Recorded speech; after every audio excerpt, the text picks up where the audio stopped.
பாகம் 406. அரவிந்த் வீட்டிற்குள் நுழைந்ததும் நுழையாததுமாக, அந்த ராஜேந்திரன் அவரோட சார்பா கேஸ வாபஸ் வாங்க சொல்லி உன்னை இங்க அனுப்பி வச்சாரா என்று அர்ஜுனை பார்த்து கோபமாக கேட்கவும், ஒரு நொடி என்ன சொல்வது என்று தெரியாமல் விழித்த அர்ஜுன், உனக்கு கேஸ வாபஸ் வாங்க இஷ்டம் இல்லைன்னா விட்டுரு, சும்மா என்ன காரணம் சொல்லான்னு யோசிச்சுட்டு இருக்காத என்றான் அர்ஜுன் பொறுமையில்லாமல். இந்த வார்த்தைகளை கேட்டதும் அரவிந்தின் முகம் சட்டென மாறியது. தன் தம்பியை கோபமாக பார்த்தவன் அவனை நோக்கி ஒரு அடி முன்னால் எடுத்து வைக்கவும், வேகமாக அவன் அருகே வந்த அவந்திகா அவன் கையை பிடித்தாள். அர்ஜுனின் முட்டாள்தனத்திற்கு அவந்திகாவிற்கே அவனை நன்றாக அடிக்க வேண்டும் என்று ஆசைதான். ஆனால் இப்போதும் அவன் கல்யாண சந்தோஷத்தில் இருக்கிறான். அத்தோடு மாதவியின் உடல்நிலை வேறு சரியில்லாத நேரத்தில் தன் 2 பிள்ளைகளும் அடித்துக் கொள்வதை பார்த்தால் அதை அவளால் தாங்கிக் கொள்ள முடியாது என்று நினைத்த அவந்திகா அரவிந்திடம் மாதவியை பார்த்து சைகை செய்யவும், அவளது கண்களை பார்த்த அரவிந்த் அதில் இருந்த அர்த்தத்தை புரிந்து கொண்டு எந்த பிரச்சனையும் இல்லை என்று தலையசைத்துவிட்டு அர்ஜுனின் அருகில் சென்றவன், என் கூட வா என்றான். புருவம் சுருக்கிய அர்ஜுன், எங்க வரணும் என்று கேட்டான். வா, தெரியும். என் கூட வர உனக்கு பயமா இருக்கா என்று அரவிந்த் அர்ஜுனை பார்த்து கேலியாக கேட்கவும், அது அர்ஜுனின் ரோஷத்தை தூண்டி விடுவது போல் இருந்தது. சட்டனை எழுந்து நின்றவன், எனக்கு என்ன பயம் என்று கேட்டுக்கொண்டே அரவிந்தை தொடர்ந்து வாசலுக்கு சென்றான். மாதவியும் நயானாவும் அவர்களை தொடர்ந்து செல்ல முற்பட்ட போது தன் கையை நீட்டி அவர்களை தடுத்த அவந்திகா, அத்தை, நயானா, எங்க போறீங்க 2 பேரும்? என்னதான் இருந்தாலும் அவங்க 2 பேரும் அண்ணன் தம்பி, அவங்களுக்கான ஸ்பேஸ நாம கொடுத்துதான் ஆகணும். எதுவா இருந்தாலும் அவங்களே பேசி தீர்த்துக்கட்டும் என்றாள். ஆனா பொம்மி, அவங்க 2 பேரும் அடிதடி எதுவும் பண்ணிக்க மாட்டாங்களே என்று மாதவி சோகமான குரலில் கேட்டாள். அவந்திகா ஒரு முறை வெளியே செல்லும் அரவிந்தையும் அர்ஜுனையும் திரும்பி பார்த்தாள். அகிலன் மட்டும் இப்படி முட்டாள்தனமாக அர்ஜுனை போல் நடந்து கொண்டான் என்றால் அவந்திகா அவனை நன்றாக வெளுத்து வாங்கியிருப்பாள். இப்போது அரவிந்தும் அர்ஜுனை அப்படி வெளுத்து வாங்கத்தான் அழைத்து செல்கிறானோ என்று நினைத்த அவந்திகாவிற்கு கொஞ்சம் கவலையாகத்தான் இருந்தது. திரும்பி மாதவியையும் நயானாவையும் பார்த்த அவந்திகா நயானாவின் பயம் நிறைந்த முகத்தை பார்த்துவிட்டு அவள் தோள்களில் லேசாக தட்டி கொடுத்த அவந்திகா, ஓகே, 2 பேரும் வாங்க, நாம டின்னர் சாப்பிடலாம் என்றாள். மாதவி ஏதோ பேச வாய் திறக்கவும், அத்தை, நம்ம சாப்பிடலனாலும் இப்ப நயானா கண்டிப்பா சாப்பிடணும். இப்ப அவளுக்கு மட்டும் இல்லாம இன்னொரு உயிருக்கும் சாப்பிடணும்ல என்றாள். அவ்வளவுதான். அதற்கு மேல் மாதவி எதுவும் பேசாமல் நயானாவை சாப்பிடுவதற்கு டைனிங் டேபிளிற்கு அழைத்து சென்றாள். இங்கே அரவிந்த் அர்ஜுனை தன் காரில் ஏற்றி எங்கேயோ அழைத்து சென்றான். அர்ஜுன் அமைதியாக இருக்க, அன்னைக்கு இங்க வந்து பிரச்சனை பண்ணிட்டு போனதுக்கு அப்புறம் வீட்டுக்கு வந்து அவர் என்ன சொன்னாரு என்றான் அரவிந்த். ஒரு நொடி தன் தொண்டையை செருமிய அர்ஜுன், அது அப்பா அவர் பண்ணுனது தப்புதான், ஏதோ கோபத்துல தெரியாம அப்படி பண்ணிட்டேன்னு சொன்னாரு என்றான்.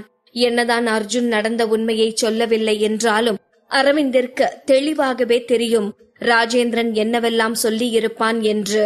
அவன் எதுவும் பேசாமல் அமைதியாக அர்ஜுனை வில்லா நம்பர் 18ற்கு அழைத்து சென்றான். வில்லா நம்பர் 18 இருளில் மூழ்கி இருந்தது. அவர்கள் உள்ளே செல்லும் போது முன்னால் கார் பார்க்கிங்கில் இருந்த மின் விளக்குகள் தானாகவே இருந்தாலும் அவை வீட்டின் உட்புறத்தை ஒளிரச் செய்யும் அளவுக்கு பிரகாசமாக இல்லை.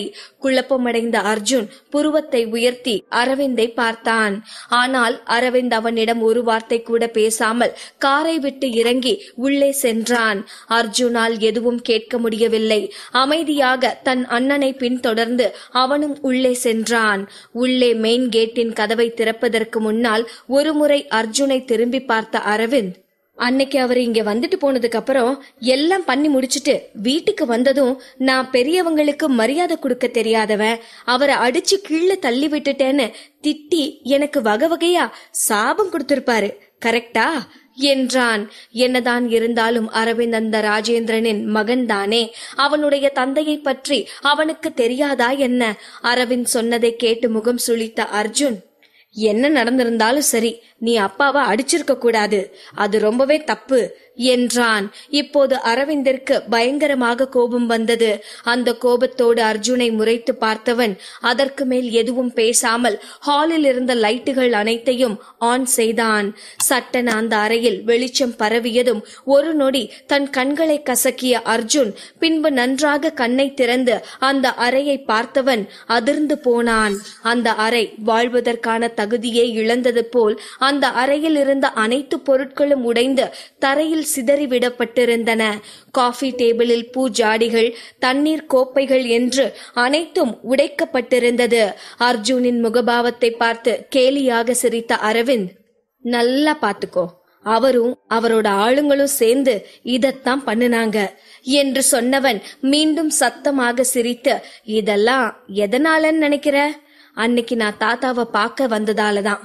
நான் ராஜேந்திரன் குடும்பத்துல இருந்து வந்த அப்புறம் திரும்பி ஒரு டைம் கூட அந்த வீட்டுக்கோ இல்ல தாத்தா வாழ்ற அந்த பழைய மாளிகைக்கோ போனதில்ல. அன்னைக்கு நான் அங்க வந்தப்போ நீயும் அங்கதானே இருந்த. தாத்தா சொன்னதை கேட்டுட்டு தானே இருந்த. தாத்தாவே போன் பண்ணி என்ன வந்து பார்க்க சொன்னதாலதான் நான் அன்னைக்கு வந்தேன். அங்கேயும் நான் எவ்வளவு நேரம் இருந்தேன், என்ன பேசுனேன்னு நீயும் கேட்டுட்டு தானே இருந்த. ஆனா உங்க அப்பா நான் ராஜேந்திரன் குடும்ப சொத்துக்கு ஆசைப்பட்டு தான் அங்க வந்தேன்னு சொல்லி இவ்ளோ கலவரம் பண்ணிருக்காரு என்றான்.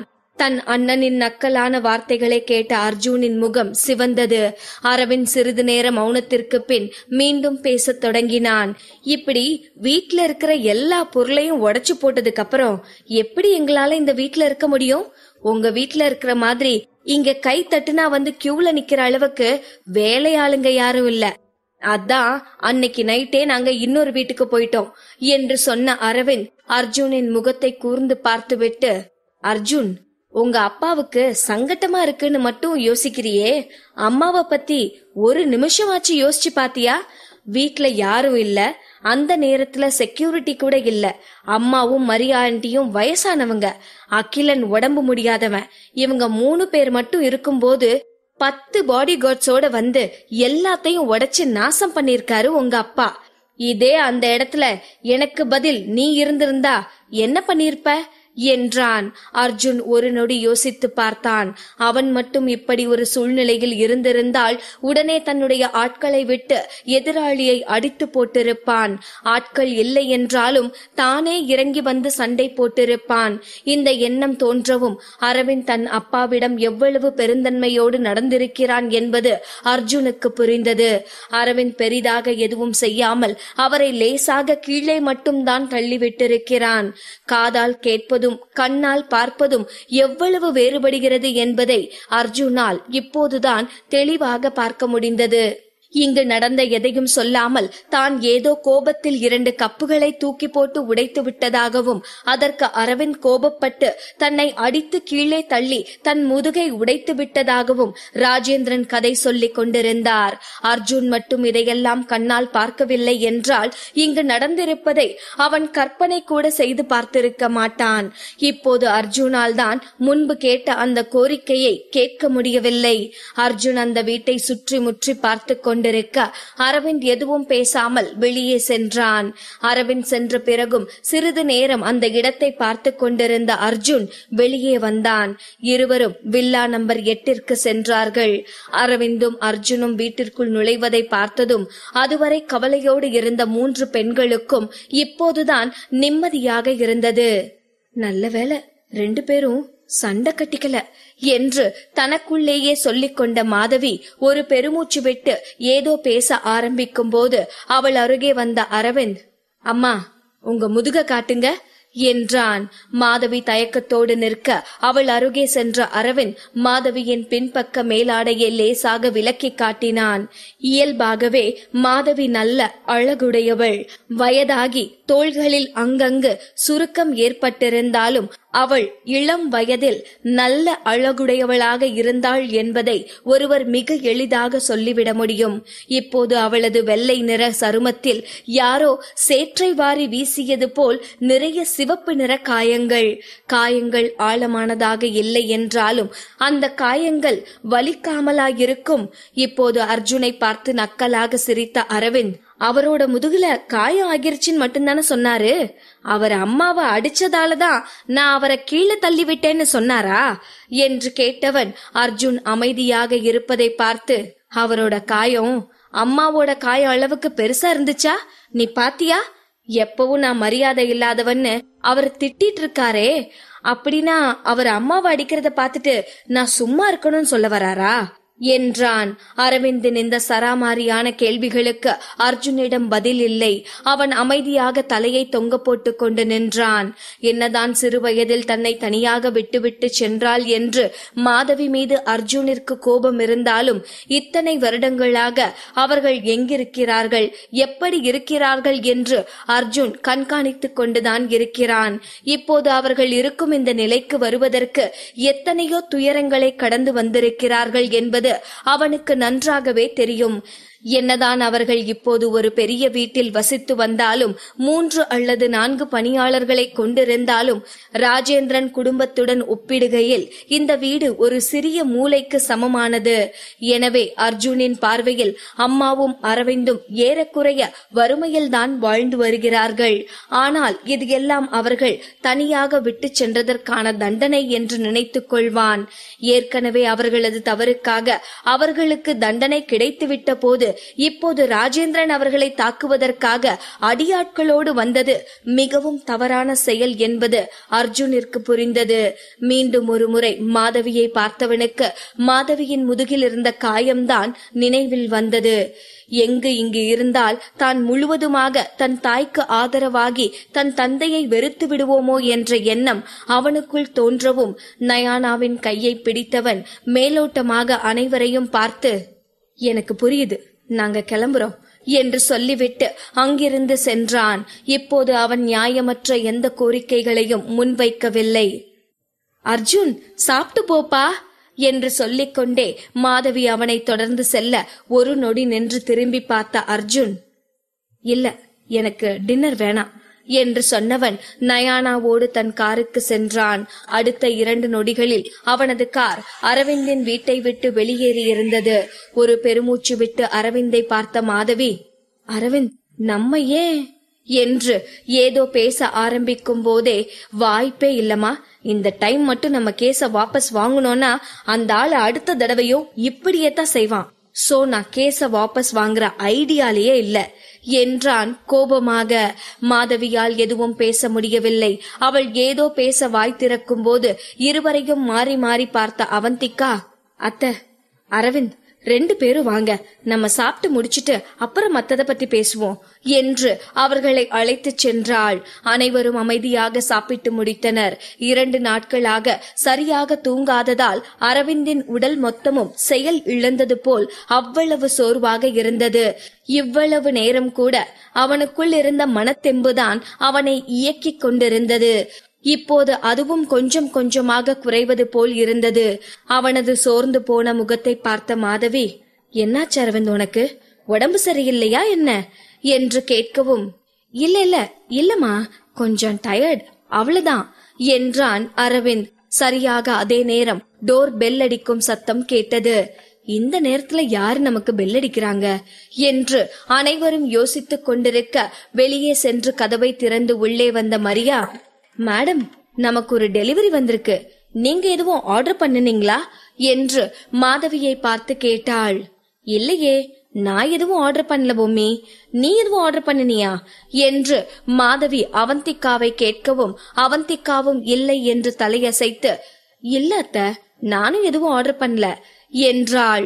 இப்போது அனைவரது பார்வையும் அரவிந்தை நோக்கவும் முதலில் சாதாரணமாக, நான் எதுவும் ஆர்டர் பண்ணல என்று சொன்னவன் சட்டென ஏதோ ஞாபகம் வந்தவன் போல், ஆமா, அது எனக்கு வந்த டெலிவரி தான் என்று சொல்லிக்கொண்டே வாசலை நோக்கி சென்றான்.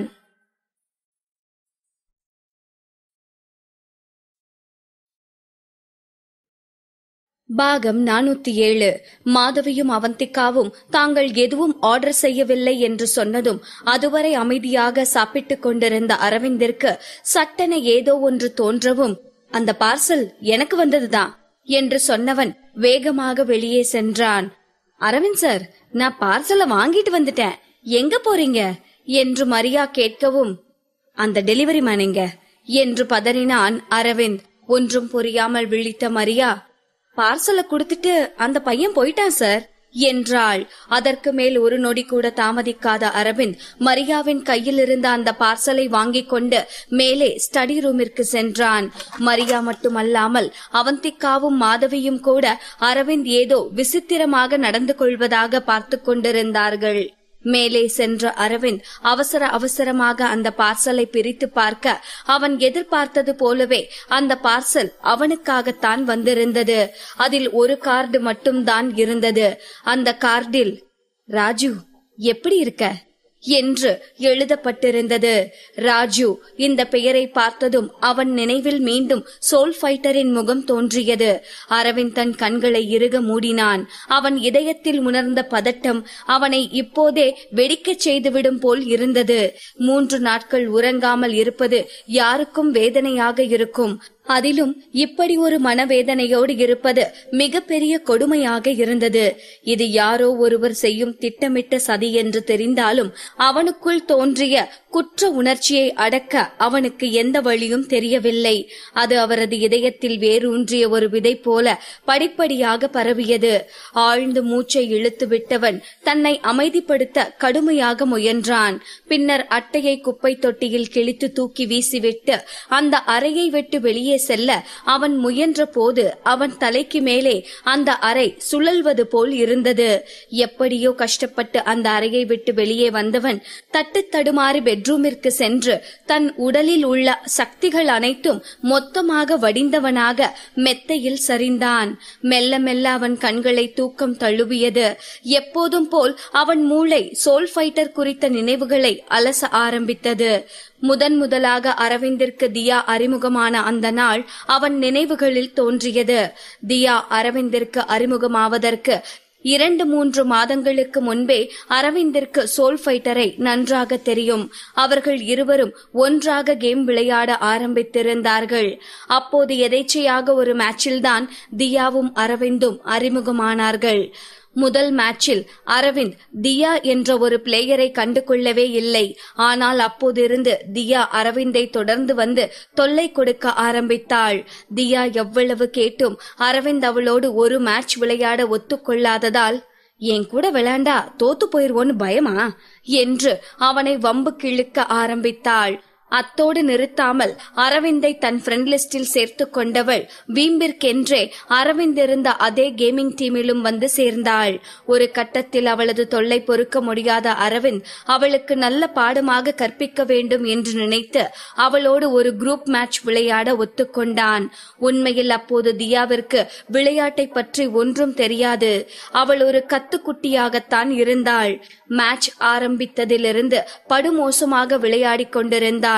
உண்மையிலேயே அவள் ஒரு முட்டாள் என்றுதான் அரவிந்திற்கு தோன்றியது. அப்போது அரவிந்தின் டீமில் சோல் ஃபைட்டரும் விளையாடி கொண்டிருந்தான். விளையாடும் போது தியாவிற்கும் சோல் ஃபைட்டருக்கும் ஏதோ வாக்குவாதம் வந்தது. இருவரும் மெசேஜில் ஒருவரை ஒருவர் திட்டிக் கொண்டிருந்தனர். தியா, உனக்கு மூளைன்னு ஒன்னு இருக்கா, இல்ல மண்டக்குள்ள வெறும் களிமண்ணு தான் இருக்கா என்று சோல் ஃபைட்டர் கேட்க, ஏன் மண்டக்குள்ளவாச்சும் களிமண் இருக்கு, ஓ மண்டக்குள்ள அதுவும் இல்லன்னு நினைக்கிறேன் என்று பதில் போட்டிருந்தாள் தியா. அதற்கு சோல் ஃபைட்டர் எந்த பதிலும் சொல்லாமல் இருக்கவும், சூப்பரா விளையாடுறவங்களே அமைதியாத்தான் இருக்காங்க, ஆனா பெருசா ஒன்னும் விளையாட தெரியாத நீங்கெல்லாம் ஓவரா சீன் போட்டுட்டு இருக்கீங்க. உங்களை சொல்லி தப்பில்ல, எங்கள மாதிரி மோசமான பிளேயர்ஸ்னாலதான் உங்கள மாதிரி மொக்க பிளேயர்ஸும் சூப்பர் பிளேயர்ஸ் நினைச்சிட்டு இருக்கீங்க என்று ஒரு பெரிய மெசேஜை அனுப்பிய தியா அப்போதும் சோல் ஃபைட்டரிடமிருந்து எந்த பதிலும் இல்லாமல் இருக்கவும், பாத்தியா, இப்ப கூட நான் விளையாட்டுல கான்சென்ட்ரேட் பண்ணாம உனக்கு மெசேஜ் பண்ணி டைம் வேஸ்ட் பண்ணிட்டு இருக்கேன். நீ மட்டும் அவ்ளோ தைரியமான ஆளா இருந்தா இப்பவே உன்னோட மைக்க ஆன் பண்ணு என்று மற்றொரு மெசேஜ் போட்டு விட்டிருந்தாள். அதுவரை கேமில் மட்டும் கவனம் செலுத்திக் கொண்டிருந்த அரவிந்த் சோல் ஃபைட்டர் தனது ஆடியோவை ஆன் செய்வதை பார்த்ததும் வேகமாக தனது இயர்போனை எடுத்து காதில் மாட்டினான். அவனுக்கும் இத்தனை நாளாக தன்னை தொல்லை செய்த அந்த தியாவின் குரல் எப்படித்தான் இருக்கும் என்று கேட்க வேண்டும் என்று ஆசையாக இருந்தது. அத்தோடு அந்த திமிர் பிடித்த தியாவை சோல் ஃபைட்டர் பேசியே அழ வைப்பதை பார்க்கவும் அவன் ஆர்வமாக இருந்தான். நான் தான் சோல் ஃபைட்டர், என்ன சொல்லணும்னு சொல்லு என்று சோல் ஃபைட்டரின் கட்டை குரல் கேட்டது. அதைத் தொடர்ந்து அரவிந்த் தன் வாழ்நாளில் முதல் முறையாக தனது தியாவின் குரலை கேட்டான். ஆரம்பத்தில் அவள் மிகவும் திமிர் பிடித்தவளாகவும் அடங்கா பிடாரியாகவும் இருப்பாள் என்றுதான் அரவிந்த் நினைத்திருந்தான். சோல் ஃபைட்டர் அவளை அழ வைக்கும் போது தானும் அவனோடு இணைந்து அவளை அழ வைத்து இனி இந்த கேமிங் பக்கமே வரவிடாமல் துரத்தி அடிக்க வேண்டும் என்றுதான் நினைத்திருந்தான். ஆனால் அவன் நினைத்ததற்கு முற்றிலும் மாறாக தியாவின் குரல் அவ்வளவு கனிவாகவும் இனிமையாகவும் இருந்தது. அதைவிட அவள் சொன்ன முதல் வார்த்தையிலேயே அரவிந்த் சோல் ஃபைட்டர் என்று இருவரையும் ஆச்சரியப்படுத்தி விட்டாள். அமேசிங் பிளேயர், பிளீஸ் எனக்கு நீங்க எப்படி கேம் விளையாடுறதுன்னு சொல்லி கொடுக்கறீங்களா? நீங்க மட்டும் சொல்லி கொடுத்தீங்கன்னா நான் இப்படி முட்டாள்தனமா விளையாட மாட்டேன் என்றாள். இருவரும் என்ன பேசுவது என்று தெரியாமல் வாயடைத்து போயிருக்க, அமேசிங் பிளேயர், ஏன் எதுவும் பேச மாட்டீங்க? என் மேல கோபமா இருக்கீங்களா என்ன? சாரி, நான் வேணும்னே தான் உங்களை அப்படியெல்லாம் பேசினேன். நான் நார்மலா உங்களுக்கு மெசேஜ் அனுப்புனா நீங்க என் மெசேஜ பார்க்க கூட மாட்டீங்க. அதான் இப்படி பண்ணினேன். சாரி, என்ன மன்னிச்சிருங்க என்றாள் மிகவும் பணிவான குரலில். தியா இப்படி கனிவாக பேசவும் சோல் ஃபைட்டரால் எதுவும் பேச முடியவில்லை. அதைவிட எப்போதும் அவன் பெண்களிடம் மிக சாதுவாகத்தான் நடந்து கொள்வான் என்பதால் தியாவின் கோரிக்கையை அவனால் நிராகரிக்கவும் முடியவில்லை. லேசாக தன் தொண்டையை செருமியவன், அது ராஜன் உனக்கு சொல்லிக் கொடுப்பான் என்றான். சோல் ஃபைட்டர் இப்படி தியாவை தன் பக்கம் திருப்பி விடுவான் என்று கொஞ்சம் கூட எதிர்பார்க்காத அரவிந்த் அதிர்ந்து போனான். ஆனால் அவனால் எதுவும் சொல்ல முடியவில்லை. தன் மைக்கை ஆன் செய்து எதிரி டீம் வின் செய்வதற்கு அவனே அவர்களுக்கு பாடம் எடுக்க ஆரம்பித்தான். அவனின் வழிகாட்டுதலின்படி அவந்திகாவின் டீம் அந்த மேட்சில் வெற்றி அடைந்தார்கள். அமேசிங் பிளேயர், நீங்க ரொம்பவே டேலண்ட். ஆனா என்று தியா ஏதோ சொல்லிக் கொண்டிருக்கும் போதே கேம் முடிந்ததால் அவள் பேசியதும் அப்படியே ஆஃப் ஆனது. ஆனா என்ன என்று தெரிந்து கொள்ள வேண்டும் என்று அரவிந்திற்கு ஆர்வமாக இருந்தது. ஆனால் மீண்டும் அப்படி ஒரு தொல்லையை தோளில் தூக்கி சுமக்க சோல் ஃபைட்டருக்கும் அரவிந்திற்கும் விருப்பம் இல்லை என்பதால் அவர்கள் அடுத்து தனியாக ஒரு மேட்ச் விளையாட ஆரம்பித்தார்கள். அவர்கள் கேம் விளையாடி முடித்ததும் அவந்திகாவிடமிருந்து சில பிரைவேட் மெசேஜ்கள் வந்திருப்பதை பார்த்தான். அமேசிங் பிளேயர், நான் முழுசா சொல்லி முடிக்கவே இல்ல, அதுக்குள்ள அந்த கேம் க்ளோஸ் ஆகிருச்சு. நான் என்ன சொன்னேன்னா, நீங்க ரொம்ப டேலண்ட் தான், ஆனா உங்க குரல் மட்டும் கொஞ்சம் கட்டையா கேட்கவே பயமா இருக்கு என்று முதல் மெசேஜ் வந்திருந்தது. அந்த மெசேஜை பார்த்ததும் தன் கண்களை சுருக்கிய அரவிந்த், என் வாய்ஸ் என்ன அவ்வளவு மோசமாவா இருக்கு என்று தனக்குத்தானே பேசி பார்த்தான். தியா சொன்னதிலும் தப்பில்லை. உண்மையிலேயே அவனது குரல் மோசமாகத்தான் இருந்தது. அதற்கு அடுத்த மெசேஜில், அமேசிங் பிளேயர், நீங்க எனக்கு ரொம்ப நல்லா சொல்லி கொடுத்தீங்க தெரியுமா? ஆனா ஏன் சொல்லி கொடுக்கறத நிறுத்திட்டீங்க? இப்போ நீங்க மேட்ச் விளையாடிட்டு இருக்கீங்களா? நான் உங்களுக்காக வெயிட் பண்றேன். நீங்க விளையாடி முடிக்கிற வரைக்கும் நான் வெயிட் பண்றேன் என்று இருந்தது. இதை அரவிந்த் படித்து முடிக்கும் நேரம் அவனுக்கு மற்றொரு மெசேஜ் வந்தது. அமேசிங் பிளேயர், இப்போ நீங்க ஒரு மேட்ச் விளையாடி முடிச்சிட்டீங்க தானே? இப்போ எனக்கு சொல்லிக் கொடுங்க, பிளீஸ் பிளீஸ் பிளீஸ் சொல்லிக் கொடுங்க என்று போட்டிருந்தாள். இதை பார்த்த அரவிந்த் உண்மையிலேயே அதிர்ந்து போனான். அப்படி என்றால் இவ்வளவு நேரமாக அவள் அவனை கவனித்துக் கொண்டுதான் இருந்திருக்கிறாள். ஒரு நொடி தயங்கியவன் சோல் ஃபைட்டருக்கு மெசேஜ் அனுப்பினான். சோல் ஃபைட்டர், இந்த மேட்ச்ல நம்ம தியாவையும் சேர்த்துக்கலாம். அந்த மெசேஜை பார்த்த அடுத்த நொடி சோல் ஃபைட்டரிடமிருந்து ரிப்ளை வந்திருந்தது. ராஜு, நீ அந்த தியாவை லவ் பண்றியா என்ன? இந்த ரிப்ளேயை துளியும் எதிர்பார்த்திடாத அரவிந்த் திகைத்து போனான். காதலா? அது எப்படி காதலா மாற முடியும்? இப்பதான் அவனுக்கு தியாவையே தெரியும். இன்னும் அவளை பத்தி முழுசா கூட தெரியாது. அதுக்குள்ள இது எப்படி காதலா மாறும்? இப்ப கூட அந்த தியாவை மேட்ச்ல சேர்த்துக்கலனா திரும்ப திரும்ப அவ பிரைவேட் மெசேஜ் அனுப்பி தொல்லை பண்ணுவா என்றுதானே அவளை மேட்சில் சேர்த்து கொள்ளலாம் என்று சொன்னான். ஆனால் இதற்கு சோல் ஃபைட்டர் வேறு ஏதோ ரிப்ளை செய்திருந்தான். இது என்ன புதிதாக என்று அரவிந்த் தன் மூளையை கசக்கி யோசித்துக் கொண்டிருக்கும் போதே சட்டென அவனுக்கு சோல் ஃபைட்டரிடமிருந்து மற்றொரு மெசேஜ் வந்தது. இந்த மெசேஜ் இயல்பான எழுத்துக்களில் இல்லாமல் ரத்த சிவப்பு நிறத்தில் ரத்தம் சொட்ட சொட்ட வந்தது. ராஜு, அப்போ நீ என்ன ஏமாத்திட்டியா என்று வந்த அந்த மெசேஜை படித்ததும் அரவிந்த் பயந்து போனான். பயத்தில் அலறி அடித்துக் கொண்டு அவன் எழுந்து பார்க்க அப்போதுதான் அவன் மீண்டும் கனவு கண்டிருக்கிறான் என்பது அவனுக்கு புரிந்தது. அவன் இதயம் பயத்தில் வேகமாக துடிக்க ஆரம்பித்தது. ஏசி ஓடிக்கொண்டிருந்த போதும் அவன் உடல் வியர்த்து கொண்டிருந்தது. தன் அருகில் அவந்திகா இல்லாததை கவனித்தவன் நிமிர்ந்து கடிகாரத்தை பார்க்க அவன் தூங்க ஆரம்பித்து இன்னும் முழுமையாக 10 நிமிடம் கூட ஆகவில்லை. அதற்குள் எப்படி ஒரு கனவு கண்டு எழுந்திருக்கிறான். அதற்கு பின் அவன் எவ்வளவோ தூங்க முடியாமல் தடுமாறிக் கொண்டிருக்கும் நேரம் கதவு திறக்கப்பட்டு அவந்திகா உள்ளே வரும் சத்தம் கேட்டது. அரவிந்த் தன் கண்களை இறுக மூடிக்கொண்டு படுத்திருந்தான். அரவிந்த் தூங்கிக் கொண்டிருக்கிறான் என்று நினைத்த அவந்திகா கொஞ்சம் கூட சத்தம் எழுப்பாமல் மெதுவாக பூனை போல் நடந்து வந்து தன் ஆடைகளை எடுத்துக்கொண்டு குளிக்கச் சென்றாள். இப்போது உள்ளே அவந்திகா குளிக்கும் தண்ணீர் சத்தம் கேட்க ஆரம்பித்தது. எப்போதும் தூங்க போகும் முன் குளிப்பது அவந்திகாவின் தினசரி பழக்கம்தான். ஆனால் இன்று உள்ளே இருந்து வரும் தண்ணீர் சத்தம் அரவிந்திற்கு ஏதோ மிக பெரிய அருவி அவன் மண்டைக்குள் ஓடுவது போல் இருந்தது. தன் தலையை இறுகி பிடித்துக் கொண்டவன் உள்ளிருந்து வரும் சத்தம் தன்னை தாக்காமல் இருக்க போராடி கொண்டிருந்தான். முடியவில்லை. அதற்கு மேலும் அரவிந்தால் மெத்தையில் படுத்திருக்க முடியாதவன் எழுந்து அமர்ந்தான். அவன் இதயத்தில் யாரோ பெரும் பாறாங்கல்லை வைத்து அழுத்துவது போலவும் அவனால் சுத்தமாக மூச்சுவிட முடியாதபடியும் இருந்தது. அங்கிருந்து எழுந்து செல்லலாம் என்று பார்த்தாலும் அவன் கால்கள் வலு இழந்து நகர மறுத்தது. அவந்திகா 15 நிமிடங்கள் தான் குளித்தாள். ஆனால் அரவிந்திற்கு ஏதோ 15 மணி நேரம் அவன் மண்டைக்குள் அருவி கொட்டும் சத்தம் கேட்டது போல் இருந்தது. அரவிந்த் தூங்கிக் கொண்டிருக்கிறான் என்று நினைத்த அவந்திகா மெதுவாக பாத்ரூமை விட்டு வெளியே வர தூங்காமல் எழுந்து அமர்ந்திருக்கும் அரவிந்தை பார்த்தவள் கொஞ்சம் திகைப்போடு, அரவிந்த், நீங்க தூங்கலையா என்றாள். எனக்கு தூக்கம் வரல என்று அரவிந்த் தன் தலையை இறுக்கமாக பிடித்துக் கொண்டு சொன்னான். கொஞ்சம் திகைப்போடு அவனை பார்த்த அவந்திகாவிற்கு இன்று காலையில் ஆபீஸில் நடந்தது ஞாபகம் வந்தது. அரவிந்த், நான் உங்களுக்கு ஹெல்ப் பண்றேன் என்று சொன்னவள் அரவிந்தின் பதிலுக்காக எல்லாம் காத்திருக்காமல் மெத்தையில் அவன் அருகே சென்று அமர்ந்தாள். அவள் உடலில் இருந்து வந்த ஃப்ரெஷ்ஷான சோப்பு வாசனை அரவிந்திற்கு கொஞ்சம் ஆறுதல் அளிப்பதாக இருந்தது.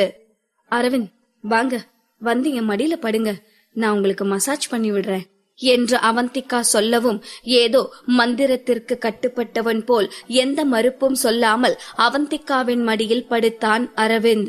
தனது பஞ்சு கைகளால் அவந்திகா மெதுவாக அரவிந்தின் தலையை பிடித்து விடவும் கொஞ்சம் கொஞ்சமாக அரவிந்தின் மனம் இயல்பு நிலைக்கு திரும்பியது. அரவிந்தின் முகம் சாந்தமானதை பார்த்த அவந்திகா, அரவிந்த், நம்ம ராஜேந்திரன் மேல கொடுத்திருக்கிற கேஸ வாபஸ் வாங்கணும்னு அத்தை ஆசைப்படுறாங்க என்றாள் மென்மையான குரலில். அரவிந்த் எதுவும் பேசாமல் மெதுவாக தலையசைக்கவும், அரவிந்த், அப்போ அர்ஜுன எங்க கூட்டிட்டு போனீங்க என்று அவள் கேட்கவும், 18ஆம் நம்பர் வீட்டுக்கு என்று அரவிந்திடமிருந்து பதில் வந்தது. கொஞ்சம் திகைத்த அவந்திகா, அரவிந்த், அப்படின்னா அர்ஜுன் இங்க வருவான், அவனை அங்க கூட்டிட்டு போய் காட்டணும்னு தான் அன்னைக்கு அந்த வீட்டை அப்படியே கிளீன் பண்ணாம விட்டுட்டு வர சொன்னீங்களா என்றாள் ஆச்சரியமான குரலில். அரவிந்த் எந்த பதிலும் சொல்லாமல் லேசாக தன் தலையை மட்டும் அசைத்தான்.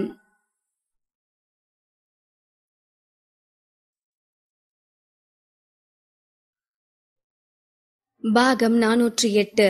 அர்ஜுனை எங்க கூட்டிட்டு போனீங்க என்று அவந்திகா கேட்டதற்கு அரவிந்த் 18ஆம் நம்பர் வீட்டிற்கு என்று பதில் சொல்லவும் கொஞ்சம் திகைத்து போன அவந்திகா, அரவிந்த், அப்படின்னா அந்த மேனகா இப்படி அர்ஜுன் அத்தைக்கு எதிரா திருப்பி விடுவான்னு உங்களுக்கு முன்னவே தெரியுமா என்றால் ஆச்சரியமாக. எல்லாம் ஒரு கெஸ் தான் என்று அரவிந்த் சொல்லவும், ஆனாலும் சும்மா சொல்லக்கூடாது, என் புருஷன் ரொம்பவே கெட்டிக்காரர் தான் என்று அவனை புகழ்ந்த அவந்திகா சிரித்த முகத்தோடு அவன் நெற்றியில் ஒரு முத்தமிடவும் அரவிந்தின் பதற்றமும் அவன் மனதில் இருந்த காயங்களும் கொஞ்சம் கொஞ்சமாக குறைந்து அவன் இயல்பு நிலைக்கு திரும்பினான். அவந்திகாவின் கைகள் இன்னும் விடாமல் அவன் நெற்றியில் மசாஜ் செய்து கொண்டிருந்தது.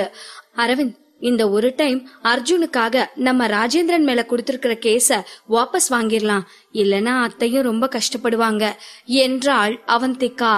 அவந்திகா இதுபோல் குடும்பத்தை பற்றி பேசிக் கொண்டிருக்கவும் அரவிந்தின் எண்ணமும் சோல் ஃபைட்டரை சுற்றி இல்லாமல் யதார்த்த நிலைக்கு திரும்பியது. லேசாக தன் தண்டையை செருமியவன் எந்த பதிலும் சொல்லாமல் அமைதியாக இருக்கவும் அவனை கூர்ந்து பார்த்த அவந்திகா, அரவிந்த், நான் மேல ரூமுக்கு வரும்போது அத்தை எவ்வளவு கவலையோட இருந்தாங்க தெரியுமா? இந்த கேஸ வாபஸ் வாங்குறத பத்தி உங்ககிட்ட என்ன பேச சொன்னாங்க. அத்தைக்கும் ராஜேந்திரனுக்கு தண்டனை வாங்கி கொடுக்கணும்னு ஆசைதான். ஆனா இந்த டைம் அர்ஜுனோட கல்யாணம் இருக்கு. அந்த மேனகா இத பத்தி எல்லாம் யோசிக்கலனாலும் அர்ஜுனோட அம்மாவா அத்தைக்கு அவன் கல்யாணத்தை பத்தி கவலை இருக்கும்ல என்று மென்மையான குரலில் அவள் சொல்லிக் கொண்டிருக்க முகம் சுளித்த அரவிந்த், இந்த உலகத்துல தன்னலமில்லாத ஒரே உறவு அம்மாக்கள் மட்டும்தான். அம்மா மட்டும்தான் தனக்கு எந்த பிரச்சனை வந்தாலும் பரவாயில்ல, தன் பசங்க நல்லா இருக்கணும்னு யோசிப்பாங்க. ஆனா அந்த முட்டாளுக்கு இது புரிய மாட்டேங்குது. இப்போ எனக்கு இந்த ராஜேந்திரன் மேல கொடுத்திருக்கிற கேஸ வாபஸ் வாங்குறதுல துளியும் விருப்பம் இல்ல. இந்த சந்தர்ப்பத்தை யூஸ் பண்ணி அவருக்கு ஒரு நல்ல பாடம் சொல்லி கொடுக்கணும்னு நினைச்சிட்டு இருந்தேன். ஆனா அம்மா கஷ்டப்படுறதையும் என்னால பார்க்க முடியல என்று அரவிந்த் வருத்தமான குரலில் சொல்லவும் மென்மையாக அரவிந்தின் நெற்றியில் ஒரு முத்தம் கொடுத்த அவந்திகா, அரவிந்த், பொறுமையா யோசிச்சு பாருங்க. நீங்க என்ன முடிவு எடுத்தாலும் அது சரியாத்தான் இருக்கும் என்று சொன்னவள் அரவிந்தின் கழுத்தில் மசாஜ் செய்து கொண்டிருந்தாள். ராஜேந்திரனுக்கு தண்டனை கொடுக்கலாமா வேணாமா, கேஸ வாபஸ் வாங்கலனா அர்ஜுன் என்ன நினைப்பான் என்று யோசித்துக் கொண்டிருந்த அரவிந்த் அப்படியே தூங்கி போனான். நோய்வாய்ப்பட்டு தூங்காமல் தொடர்ந்து அழுது கொண்டிருந்த குழந்தை ஒரு வழியாக தூங்கியதை போல் அரவிந்த் தூங்கியதும் அவந்திகாவிற்கு பெரும் நிம்மதியாக இருந்தது. அரவிந்த் தூங்கிவிட்டான். தானும் மசாஜ் செய்வதை நிறுத்திவிட்டு தூங்கலாம் என்று நினைத்த அவந்திகா ஒருவேளை அரவிந்த் தூக்கத்திலிருந்து எழுந்து விட்டால் என்ன செய்வது என்று நினைத்து தொடர்ந்து அவன் தலையை பிடித்துவிட ஆரம்பித்தாள். அதே நேரம் அரவிந்தின் வீட்டை விட்டு நயானாவோடு சென்ற அர்ஜுன் காரில் செல்லும் போது எதுவும் பேசாமல் அமைதியாக இருக்கவும் சிறிது நேரம் பொறுமையாக அவனையே பார்த்து கொண்டிருந்த நயானா பின் மெதுவாக, ஆனாலும் அர்ஜுன், இந்த விஷயத்துல மாமா கொஞ்சம் நியாயம் இல்லாம தான் நடந்துகிட்டாருன்னு தோணுது என்றாள். ஏற்கனவே அரவிந்த் சொன்னதிலிருந்து அர்ஜுனிற்கும் அதுதான் தோன்றிக் கொண்டிருந்தது. இப்போது நயானாவும் அதையே சொல்லவும் என்று கவலையோடு தலையசைத்தான். அவன் முக பாவனையை நன்றாக கவனித்த நயானா மிகவும் மெல்லிய குரலில், மேனகா ஆண்டி எல்லா விஷயத்தையும் ரொம்ப கிளியரா ஹேண்டில் பண்ணுவாங்க. ஆனா இந்த விஷயத்துல மேனகா ஆண்டியும் கொஞ்சம் தப்பு பண்ணிட்டாங்கன்னு தோணுது என்றாள். அதுவரை அமைதியாக இருந்த அர்ஜுன் மேனகாவை பற்றி பேசியதும் பொறுமை இல்லாமல் நயானாவை திரும்பி பார்த்து, ஏன் அப்படி சொல்ற என்றான். ஏன்னா இந்த விஷயத்துல நீங்க அப்பா அம்மா 2 பேருக்கும் நடுவுல மாட்டிக்கிட்டீங்க. ஒரு பக்கம் உங்க அப்பா, அவருக்கு சப்போர்ட்டா நீங்க இருந்துதான் ஆகணும். இன்னொரு பக்கம் உங்க அம்மா, நீங்க போய் கேட்டா நீங்க கேட்டீங்கன்னு அத்தை கேஸ வாபஸ் வாங்கித்தான் ஆகணும். ஆனா நீங்க அவங்க பக்கத்துல இருக்கிற நியாயத்தை பாக்கலன்னு அது அவங்களுக்கு ரொம்ப கஷ்டமா இருக்கும். அதே நேரம் அவங்க கேஸ வாபஸ் வாங்கலைன்னா உங்களுக்கும் அவங்களுக்கும் இருக்கிற உறவு பாதிக்கப்படும். கடைசியில மாமா செஞ்ச தப்புக்கு மேனகா ஆண்டி உங்களையும் அத்தையையும் இக்கட்டான சூழ்நிலையில நிக்க வச்சுட்டாங்க என்று சொன்னவள் அர்ஜுனின் முகத்தை கூர்மையாக பார்த்து கொண்டே, உண்மையிலேயே மாமா செஞ்சது தப்புன்னு அவருக்கு தெரிஞ்சதுன்னா அவர் தானே அத்தை கிட்ட போய் சாரி கேட்கணும். ஒருவேளை இப்போ அத்தை கேஸ வாபஸ் வாங்கிட்டு அதுக்கப்புறம் மாமா திரும்ப போய் இதே மாதிரி அவங்க வீட்டுல பிரச்சனை பண்ணுனா அப்ப அவங்க என்ன பண்ணுவாங்க என்றாள். இதுவரை அமைதியாக இருந்த அர்ஜுனிற்கு இப்போது கோபம் வந்தது. வாய மூடு நயானா, முட்டாள்தனமா பேசிட்டு இருக்காத என்று சீறினான். அதற்கு மேல் நயானா ஹோட்டலுக்கு செல்லும் வரை ஒரு வார்த்தை கூட பேசாமல் அமைதியாக இருந்தாள். நயானாவை ஹோட்டலில் டிராப் செய்துவிட்டு அர்ஜுன் தன் வீட்டிற்கு சென்றான். அவன் வீட்டிற்குள் சென்ற போது இயல்பாக அவன் வீட்டின் வாசலில் செய்யப்பட்டிருக்கும் பூ அலங்காரங்களும் நல்வரவு என்று எழுதப்பட்டிருக்கும் காகிதங்களும் அவன் கண்ணில் பட்டது. சட்டென வாழ்வதற்கே தகுதியில்லாதவாறு சிதைக்கப்பட்டிருந்த அரவிந்தின் வீடு அவன் கண் முன் தோன்றியது. வந்தது. லேசாக தன் தலையை ஆட்டியவன் வீட்டிற்குள் செல்ல மேனகா ராஜேந்திரன் இருவரும் ஹாலில் இருந்த சோஃபாவிலேயே அமர்ந்திருந்தார்கள். அர்ஜுனை பார்த்ததும் புன்னகையோடு எழுந்து வந்த மேனகா, அர்ஜுன் வந்துட்டியாப்பா? உங்க அம்மா கேஸ வாபஸ் வாங்க ஒத்துக்கிட்டாங்களா என்றாள். அர்ஜுன் எந்த பதிலும் பேசாமல் தன் உதட்டை அழுந்த கடித்து அமைதியாக இருப்பதை பார்த்த ராஜேந்திரன் எப்போதும் போல் பேச ஆரம்பித்தார். அந்த தந்திரக்காரி ஒத்துக்க மாட்டான்னு எனக்கு தெரியும். இதுவும் அவளோட பிளான் தான். எப்படியாச்சும் எனக்கு தொல்லை கொடுத்துட்டே இருக்கணும், என்ன நிம்மதியா இருக்கவே விடக்கூடாது. இதுதான் அவளோட பிளான். அர்ஜுனுக்கு இன்னும் 10 நாள்ல கல்யாணம்னு அவளுக்கு தெரியாதா என்ன? இந்த நேரம் பார்த்து என்ன வேலைலாம் பண்ணிட்டு இருக்கா என்று கொஞ்சம் கூட மனசாட்சியே இல்லாமல் பேச ஆரம்பித்தார். இதுவே சாதாரண நாளாக இருந்திருந்தால் அர்ஜுனும் தன் தந்தை பேசுவதை கேட்டுக்கொண்டு மாதவியை தவறாக நினைத்திருப்பான் தான். ஆனால் இன்று அவன் தந்தை பேச பேச அவனுக்கு காரில் நயானா பேசியதுதான் ஞாபகத்திற்கு வந்தது. தவறு செய்ததும் இல்லாமல் அதை பற்றி கொஞ்சம் கூட உறுத்தல் இல்லாமல் அவன் தந்தையால் எப்படி இப்படி பேச முடிகிறது என்பதை அவனால் யூகித்து கூட பார்க்க முடியவில்லை. இன்னும் ராஜேந்திரன் நிறுத்தாமல் பேசிக் கொண்டிருக்க ஒரு கட்டத்தில் அவர் பேசுவதை கேட்க முடியாமல் கடுப்பான அர்ஜுன், போதும்பா, பேசுறத நிறுத்துங்க. இது எல்லாத்தையும் ஆரம்பிச்சது நீங்க தானே. உங்களுக்கு தெரியாதா 10 நாள்ல என்னோட கல்யாணம் இருக்குன்னு? அப்படி இருந்தும் ஏன் நீங்க அங்க போய் பிரச்சனை பண்ணுனீங்க? எல்லா தப்பையும் பண்ணுனதும் இல்லாம கேஸ வாபஸ் வாங்க சொன்னா அவங்க எப்படி வாபஸ் வாங்குவாங்க என்றான் கோபமாக. இதுவரை ஒரு நாளும் அர்ஜுன் இப்படி பேசியதே இல்லை. உண்மையில் யார் பக்கம் நியாயம் இருக்கிறது, யார் பொய் சொல்கிறார்கள் என்பதை பற்றியெல்லாம் அவன் இதுவரை யோசித்ததே இல்லை. இப்போது திடீரென்று அவன் ராஜேந்திரனுக்கு எதிராக பேசவும் மேனகா ராஜேந்திரன் இருவருமே அதிர்ந்து போனார்கள். ஆனால் ராஜேந்திரனுக்கு இன்னும் கோபம் அதிகரிக்கத்தான் செய்தது. டே அர்ஜுன், நீ என்னடா பேசிட்டு இருக்க? நான் போய் அவங்க வீட்டை நாசமாக்குனது தப்புன்னு சொல்றியா? நான் யாருக்காக இதெல்லாம் செய்யறேன்? உனக்காக தான்டா செஞ்சிட்டு இருக்கேன். நாளைக்கு அந்த அரவிந்த் வந்து இந்த சொத்துல பங்கு கேட்டா உனக்கு சந்தோஷமா? இல்ல உங்க தாத்தா நம்ம குடும்ப தொழில எல்லாம் தூக்கி அந்த அரவிந்த் கையில குடுத்துட்டா அப்ப நீ சந்தோஷப்படுவியா என்றார் ஆக்ரோஷமாக. அந்த அளவுக்கு கோபத்தோடு அவரை முறைத்து பார்த்த அர்ஜுன், அப்ப இந்த கம்பெனி சொத்து எல்லாமே தாத்தாவுக்கு சொந்தமானது. இதை யாருக்கு குடுக்கலாம் குடுக்க கூடாதுன்றது தாத்தா பார்த்து முடிவு பண்ண வேண்டியது என்றான். ஒரு நொடி அதிர்ந்து போன ராஜேந்திரன் பின்பு நக்கலாக சிரித்து, நல்லா இருக்குடா, ரொம்ப நல்லா இருக்கு. அப்புறம் அந்த தந்திரக்காரியும் அவளோட திமிர் பிடிச்ச பையனும் எல்லா அதிகாரத்தையும் கையில எடுத்துப்பாங்க. நம்மெல்லாம் அவங்க கிட்ட பிச்சை எடுக்கலாம் என்றார். அர்ஜுன் கோபமாக வேறு ஏதோ பேச வாய் திறந்த நேரம் நிலைமை சரியில்லாமல் போய்கொண்டிருப்பதை உணர்ந்த மேனகா கலங்கிய விழிகளோடு அர்ஜுனுக்கும் ராஜேந்திரனுக்கும் நடுவில் வந்து நின்று, அர்ஜுன், உங்க அப்பா கூட சண்டை போடாதப்பா. வெளியாட்கள்னால நம்ம குடும்பத்தோட அமைதி கெட வேணாம். உங்க அப்பா எல்லாம் உன்னோட நல்லதுக்காகத்தான் செய்யறாரு என்றாள். மேனகாவின் கண்ணீரை பார்த்ததும் அர்ஜுன் எதுவும் பேசாமல் தான் பேச வந்ததை அப்படியே முழுங்கிவிட்டு அமைதியாக நின்றான். பின்பு தன் கண்ணீரை துடைத்த மேனகா, அர்ஜுன், ஏன் தப்புதான்ப்பா. உங்க அப்பா அப்பவே இந்த விஷயத்துல உன்னை உள்ள இழுக்க வேணான்னு சொன்னாரு. ஆனா அவரை நைட்டெல்லாம் தூங்காம கஷ்டப்படுறத என்னால பாத்துட்டு இருக்க முடியல. அதான் நான் உன்கிட்ட சொன்னேன். பரவாயில்லப்பா, நாளைக்கு நானே உங்க அம்மா கிட்ட போய் இந்த கேஸ வாபஸ் வாங்க சொல்லி கெஞ்சி கேக்குறேன் என்றாள். கொஞ்சம் திகைத்து போன அர்ஜுன், நீங்க போறீங்களா என்று கேட்கவும், ஆமாப்பா, உங்க அப்பா தப்பு பண்ணிட்டாருதான். ஆனா அவர் ஏதோ கோபத்துல பண்ணிட்டாரு. அவரு கௌரவத்தை விட்டு போய் உங்க அம்மா கிட்டையும் அண்ணன் கிட்டையும் மன்னிப்பு கேட்க சங்கடப்படுவாரு. ஆனா எனக்கு ஒன்னும் பிரச்சனை இல்ல. எப்பவுமே உங்க அம்மா என்னை எதிரியாத்தான் பாப்பாங்க.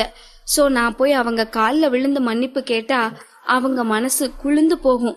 உங்க அப்பாவுக்காக அவங்க கால்ல விழுறதுல ஒன்னும் தப்பு இல்ல என்றாள். அர்ஜுன் அவளை போக வேண்டாம் என்று சொல்வான், இல்லை என்றால் மாதவியை குறித்து ஏதாவது சொல்வான் என்று மேனகா நினைத்திருக்க அர்ஜுன் எதுவும் பேசாமல் சரி என்று சொல்லி தலையசைத்தது மேனகாவிற்கு கொஞ்சம் அதிர்ச்சியாகத்தான் இருந்தது. ஆனால் அதை வெளிக்காட்டிக் கொள்ளாமல், சரிப்பா, நீ ரொம்ப டயர்டா இருப்ப, போய் ரெஸ்ட் எடு என்றாள். அர்ஜுன் மாடி படிக்கட்டுகளில் ஏறிக்கொண்டிருக்கும் போது, டார்லிங், உங்களால நடக்க முடியுதா? முதுகு ரொம்ப வலிக்குதா? நான் உங்களை புடிச்சுக்கிறேன், மெதுவா நடங்க. என்னதான் இருந்தாலும் அரவிந்த் உங்க பையன், அவன் உங்ககிட்ட இவ்வளவு மோசமா நடந்திருக்க கூடாது. என்று மேனகா சொல்லிக் கொண்டிருப்பது அர்ஜுனின் காதுகளில் தெளிவாக கேட்டது. ஏனோ சட்டென அர்ஜுனிற்கு மாதவியின் காயம் பட்ட முதுகு கண்முன் தோன்றியது. தன் தந்தையின் முதுகிலும் அதுபோல் காயம் ஏற்பட்டிருக்கும் என்று நினைத்தவனுக்கு தன் தந்தையை நினைத்து கவலையாக இருந்தது. தன் அறைக்கு சென்றவன் சாதாரணமாக அவனுக்கு காயம் பட்டால் பயன்படுத்தும் ஆயின்மெண்டை எடுத்துக்கொண்டு ராஜேந்திரனின் அறைக்கு சென்றான். 2 முறை கதவை தட்டி பார்த்தவன் கதவு திறந்திருப்பதை பார்த்து கதவை திறந்து கொண்டு உள்ளே சென்றான். அப்பா, இந்த ஆயின்மெண்ட் என்று அவன் முழுமையாக சொல்லி முடிப்பதற்குள் மேனகாவும் ராஜேந்திரனும் கட்டிலில் கிடந்த கோலம் அவன் கண்களில் பட்டது. அந்த நேரத்தில் அவனை அங்கு எதிர்பார்க்காதவர்கள் பதறி போனார்கள். அர்ஜுனும் தான் பார்க்க கூடாததை பார்த்துவிட்டோம் என்று வேகமாக வெளியே சென்றான். கதவை தட்டிட்டு உள்ள வர மாட்டியா என்று ராஜேந்திரன் ஆக்ரோஷமான குரலில் கேட்கவும், நான் தட்டுனேன், பட் அது ஒண்ணும் இல்ல, சாரி, நான் என் ரூம்க்கு போறேன் என்று சொல்லிக்கொண்டே அர்ஜுன் அந்த இடத்தை விட்டு சென்றான். சிறிது தூரம் சென்ற பிறகுதான் அவனுக்கு ராஜேந்திரனின் முதுகை குறித்த ஞாபகம் வந்தது. அப்பா கொஞ்ச நேரத்துக்கு முன்ன நடக்கவே முடியாம இருந்தாரு தானே, ஆனா இப்ப அவர் முதுகுல ஒரு சின்ன காயம் இருக்க மாதிரி கூட தெரியலையே என்று தனக்குத்தானே அவன் கேட்டுக்கொண்டிருந்த அதே நேரம் அங்கு பெட்ரூமில் தன் மேல் இருந்த ராஜேந்திரனை தள்ளிவிட்ட மேனகா, ராஜேந்திரன் போதும் நிப்பாட்டுங்க, அர்ஜுன் நம்ம 2 பேரையும் இப்படி பாத்துட்டான், எனக்கு ஒரு மாதிரி பதட்டமா சங்கடமா இருக்கு என்றாள். மேனகா, இதுல சங்கடப்பட என்ன இருக்கு, நீ என்னோட பொண்டாட்டி, நான் உன்கிட்ட இப்படி நடந்துக்கிறதுல என்ன தப்பு என்று சொன்னவன் மீண்டும் மேனகாவின் மேலே படர்ந்து தன் கைகளால் அவன் மேனியில் ஊர்வலம் நடத்த ஆரம்பிக்கவும், விடுங்க ராஜேந்திரன் என்று சினுங்கினாள் மேனகா. கமான் மேனு, இதுல என்ன இருக்கு, அவன் ஒன்னும் குழந்தை கிடையாது, அவனுக்கு கல்யாணம் ஆகி அவனுக்கே ஒரு குழந்தை வரப்போகுது, அவனுக்கு இதெல்லாம் நல்லா புரியும், அவன் ஒன்னும் நினைச்சுக்க மாட்டான் என்று சொன்னவன் மெல்ல மெல்ல தன் செயல்களில் முன்னேற ஆரம்பித்தான். ராஜேந்திரன் என்று மேனகாவின் முனகல் ஒளி மெல்ல மெல்ல அந்த அறையை நிரப்ப ஆரம்பித்தது. மறுநாள் காலை இங்கே அரவிந்த் விழித்து எழுந்த போது அவன் தலையணையில் இல்லாமல் ஏதோ மென்மையான ஒரு பொருளின் மீது இருப்பதை உணர்ந்தவன் மெதுவாக கண்களை நன்றாக திறந்து பார்த்தான். இன்னும் அவன் அவந்திகாவின் மடியில் படுத்துத்தான் தூங்கிக் கொண்டிருந்தான். அவந்திகா அப்படியே ஒரு சைடாக மெத்தையில் சாய்ந்து தூங்கிக் கொண்டிருந்தாள். அவந்திகா எழுந்து விடாதவாறு மெதுவாக அவள் மடியில் இருந்து எழுந்தவன் தன் போனை எடுத்து பார்த்தான். அதிகாலை 5 மணி ஆகியிருந்தது. ஒரு வழியாக 2 நாட்களுக்கு பின் 6 மணி நேரத்திற்கும் மேலாக நன்றாக தூங்கி இருக்கிறான். அவனது உடலுக்கு ஒரு புத்துணர்ச்சி கிடைத்தது போல் இருந்தது.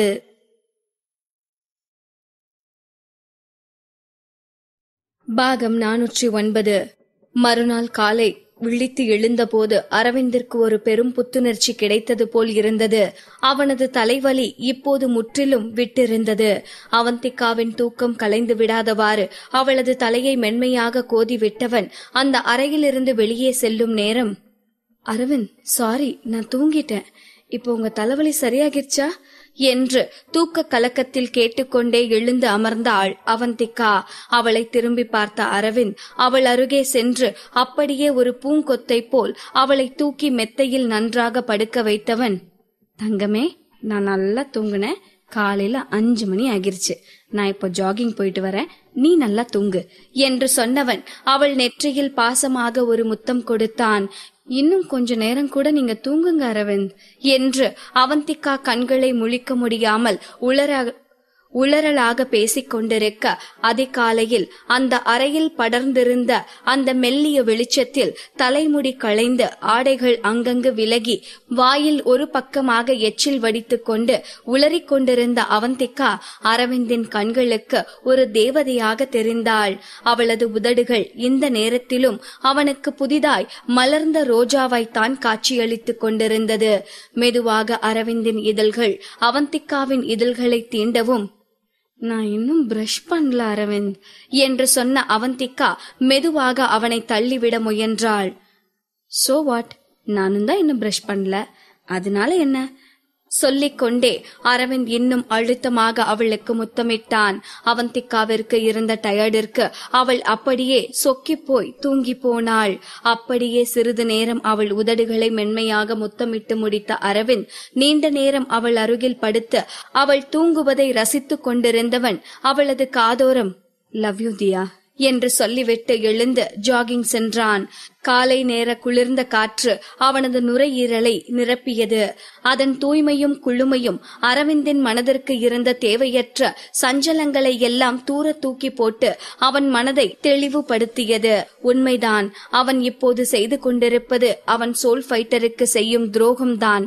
ஆனால் அவன் எப்போது தியாவோடு வாழ வேண்டும் என்று முடிவெடுத்து விட்டானோ அப்போது இதை கடந்து வந்துதான் ஆக வேண்டும் என்று தனக்குத்தானே ஒரு முடிவிற்கு வந்தவன் ஒருவித தெளிவோடு வீட்டிற்கு வந்து ரெஃப்ரெஷ் ஆகிவிட்டு சம்பத்திற்கு போன் செய்தான்.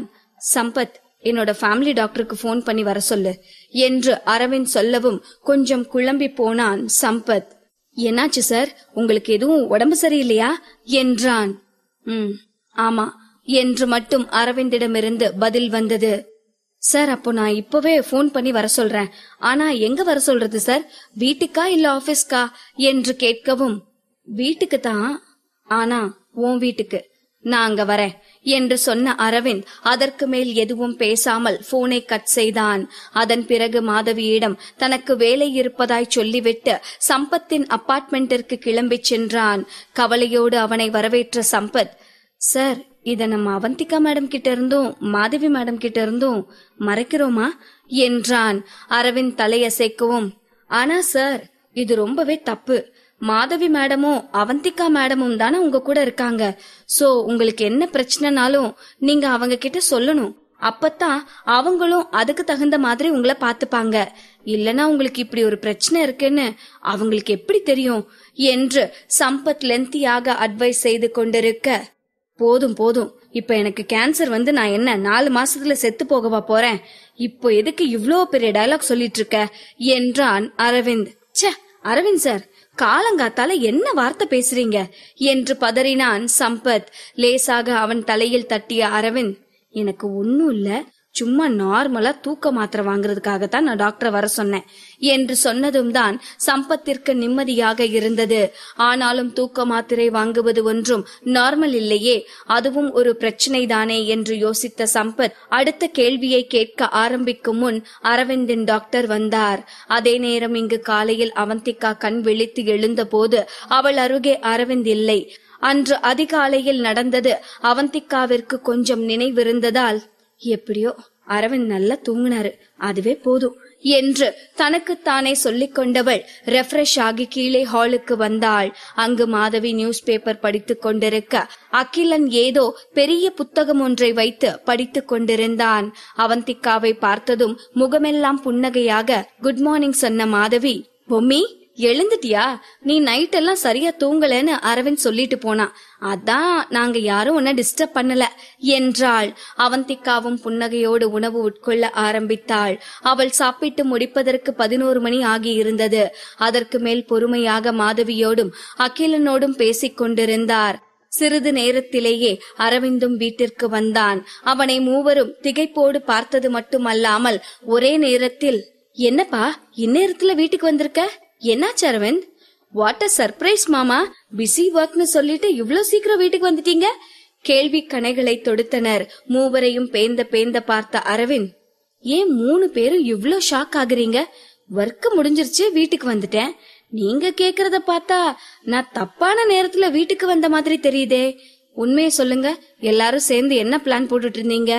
என்றான் விளையாட்டாக. இதை கேட்டதும் அங்கு பெரும் சிரிப்பலை தோன்றியது. அதை தொடர்ந்து, "மரியா, அரவிந்த் வீட்டுக்கு வந்துட்டான், அவனுக்கும் சேர்த்து சமைச்சிரு" என்று குரல் கொடுத்தார் மாதவி. அரவிந்தும் அவர்களோடு வந்து இணைந்து கொள்ள நால்வரும் நீண்ட நாட்களுக்கு பிறகு சிரித்து கதை பேசிக் கொண்டிருந்தார்கள். குடும்பமாக அமர்ந்து ஒருவருக்கொருவர் பேசிக் கொள்வதை எவ்வளவு பெரிய மன நிறைவான செயலாக இருக்கும் என்று அரவிந்திற்கு அப்போதுதான் புரிந்தது.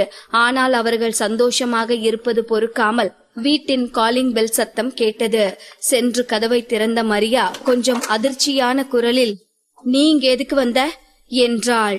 அவளது கேள்வியையும் அதிர்ச்சியையும் பார்த்து சுதாரித்துக் கொண்ட நால்வரும் பேசுவதை நிறுத்திவிட்டு வாசலை நோக்கி திரும்பி பார்க்க அங்கு மேனகாவும் அவளுடைய பாடி கார்ட்ஸ் இருவரும் நின்று கொண்டிருந்தார்கள்.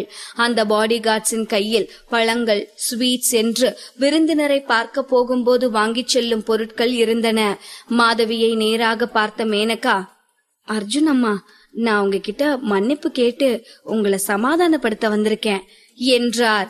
மரியா இன்னும் அவளை உள்ளே விடாமல் வழிமறித்து நின்று கொண்டிருக்க மேனகாவின் கண் அசைவை புரிந்து கொண்ட அவளது ஆட்கள் மரியாவை தள்ளிவிட்டு மேனகா உள்ளே செல்வதற்கு வழி ஏற்படுத்தி கொடுத்தார்கள். உள்ளே வந்த மேனகா அந்த வீட்டை ஒருமுறை சுற்றி பார்த்தாள். அவள் ஒரு வார்த்தையும் சொல்லவில்லை என்றாலும் அவள் நக்கலாக மாதவியை பார்த்ததிலிருந்தே அவள் என்ன நினைக்கிறாள் என்பது தெளிவாக தெரிந்தது. அவள் எதற்காக வந்திருந்தாலும் அது அவர்களுக்கு நல்லதாக இருக்க போவதில்லை என்பது மாதவிக்கு நன்றாகவே தெரிந்தது. கோபமாக அவளை முறைத்து பார்த்தவள், இங்கிருந்து வெளியே போ என்று சீறினாள். அச்சோ அர்ஜுன் அம்மா, எதுக்காக இவ்ளோ கோபப்படுறீங்க? எந்த பிரச்சனையா இருந்தாலும் நாம உட்கார்ந்து பேசுவோம். நான் அர்ஜுனோட அப்பா செஞ்ச தப்புக்கு மன்னிப்பு கேட்கலாம் தான் வந்தேன். இங்க பாருங்க, உங்களுக்கு உடம்பு சரியில்லைன்னு கேள்விப்பட்டேன். அதுக்குதான் இதெல்லாம் வாங்கிட்டு வந்தேன் என்று தேன் ஒழுக பேசினாள். மாதவிக்கு அவளது உண்மை முகம் தெரியாதா என்ன? இந்த வீட்டை விட்டு வெளியே போன்னு சொன்னேன். இதுக்கு மேலேயும் வெளியே போகாம இங்க நின்னு பேசிட்டு இருந்தனா நான் போலீஸ கூப்பிட வேண்டியிருக்கும் என்று சீறினாள் மாதவி. ஆனால் அதை கண்டு கொள்ளாத மேனகா ஒரு அடி முன்னால் எடுத்து வைத்து மாதவியின் அருகே நெருங்கியவள் யாரும் எதிர்பார்க்காத நேரம் மாதவியின் முன் மண்டியிட்டாள். அதிர்ந்து போன மாதவி என்ன செய்வது என்று தெரியாமல் உறைந்து போய் நின்றாள். மற்றவர்களும் அப்படித்தான். யாரும் மேனகாவின் அருகே வந்து அவளை எழுப்ப முயலவில்லை. அதிர்ச்சியில் இருந்து மீண்டாலும் மேனகா மாதவியின் காலில் விழுவது ஒன்றும் தவறில்லை என்றுதான் அனைவருக்கும் தோன்றியது. இந்த மேனகாவால் தான் அரவிந்தும் மாதவியும் ராஜேந்திரன் குடும்பத்தை விட்டு பிரிந்து வந்தார்கள். இவளது சதி திட்டத்தால் தான் அர்ஜுன் இன்று வரை தன் தாய் மீது வெறுப்போடு இருக்கிறான். அப்படி இருக்க அவள் மாதவியின் காலில் விழுவது சரி என்றுதான் அனைவருக்கும் தோன்றியது. நீ என்ன பண்ணிட்டு இருக்க என்று மாதவி கொஞ்சம் பதற்றமான குரலில் கேட்க நக்கலாக மேனகாவை பார்த்து சிரித்த அவந்திகா, அத்தை, உங்களுக்கு புரியலையா என்ன? அந்த ராஜா காலத்துல எல்லாம் ராஜாவோட முதல் மனைவி கால் அவரோட ஆச நாயகிகளோ மத்த மனைவிகளோ விழுந்து ஆசிர்வாதம் வாங்குவாங்கல்ல, அந்த ஃபார்மாலிட்டியை தான் இப்போ மேனகா மேடம் பண்ணிட்டு இருக்காங்கன்னு நினைக்கிறேன் என்றாள். அவந்திகாவின் இந்த கூறிய வார்த்தைகள் மேனகாவை குத்துவது போல் இருந்தது. அவமானத்திலும் கோபத்திலும் அவள் முகம் சிவந்தது. கண்களாலேயே அவந்திகாவை எரித்து விடுவது போல் முறைத்து பார்த்தாள். அவந்திகாவிற்கு இன்னும் அவளை கலாய்த்து பார்க்க வேண்டும் என்று தோன்றவும், மேனகா மேடம், என்னதான் நீங்க 2வது மனைவியா இருந்தாலும் இது ஒன்னும் பழங்காலம் கிடையாது. இந்த காலத்துல இது மாதிரியான ஃபார்மாலிட்டிஸ் எல்லாம் தேவையில்லை, எழுந்திருங்க என்றாள். கோபத்தில் தன் பற்களை நரநரவென கடித்த மேனகா தான் எதற்காக வந்தோம் என்பதை நினைத்து பார்த்து தன்னை அமைதிப்படுத்திக் கொண்டவள், மாதவி அக்கா, என்னதான் இருந்தாலும் நீங்க அர்ஜுனோட அம்மா. தயவு செஞ்சு இந்த கேஸ வாபஸ் வாங்குங்க. இன்னும் 10 நாள்ல அர்ஜுனோட கல்யாணம் இருக்கு. இந்த நேரத்துல இது மாதிரி கோர்ட் கேஸ்ன்னு போனா 4 பேர் என்ன பேசுவாங்க? தயவு செஞ்சு அர்ஜுனுக்காக இந்த கேஸ வாபஸ் வாங்குங்க என்றாள். அவள் வார்த்தைக்கு வார்த்தை அர்ஜுனுக்காக என்று சொல்வது மாதவியை எரிச்சலூட்டியது. ஏற்கனவே மாதவியும் அரவிந்தும் கேஸை வாபஸ் பெறும் முடிவிற்கு வந்திருந்தார்கள்தான். ஆனால் இப்போது அவர்கள் கேஸை வாபஸ் பெற்றால் அதை இந்த மேனகாவால் வாபஸ் பெற்றதாகத்தானே ஆகிவிடும். இதை நினைத்த மாதவி கோபத்தில் தன் கைகளை இறுக மூடிக்கொண்டு நிற்க, மேனகா எதிர்பார்த்தது போல் அங்கு எதுவும் நடக்காததால் அப்படியே மண்டி போட்டபடியே மேனகா தொடர்ந்து பேச ஆரம்பித்தாள். அர்ஜுன் அம்மா, எனக்கு தெரியும் உங்களுக்கு என்ன சுத்தமா பிடிக்கல. இத்தனை வருஷமா நீங்க என் மேல வெறுப்போடு தான் இருக்கீங்கன்னு. ஆனா இன்னைக்கு இங்க நான் உங்களை சமாதானப்படுத்தத்தான் வந்திருக்கேன்.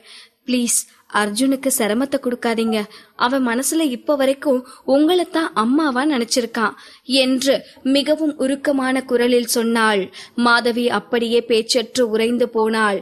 அவள் எப்போது அர்ஜுனிற்கு சிரமத்தை கொடுத்தால் ராஜேந்திரன் மீண்டும் அவர்கள் வீட்டிற்கு வந்து பிரச்சனை செய்யாமல் இருக்க வேண்டும் என்றுதான் கேஸ் கொடுத்தாலே தவிர இதற்கும் அர்ஜுனுக்கும் என்ன சம்பந்தம் என்றே அவளுக்கு புரியவில்லை. மாதவியின் முகத்தை பார்த்த அவந்திகா ஒரு அடி முன்னால் எடுத்து வைத்து, மேனகா மேடம் பிளீஸ் எழுந்திருங்க என்றாள். பிடிவாதமாக தலையசைத்த மேனகா, முடியாது, அர்ஜுனோட அம்மா கேஸ வாபஸ் வாங்குறதுக்கு ஒத்துக்கிற வரைக்கும் நான் இங்க இப்படியே தான் மண்டி போட்டிருப்பேன் என்றாள்.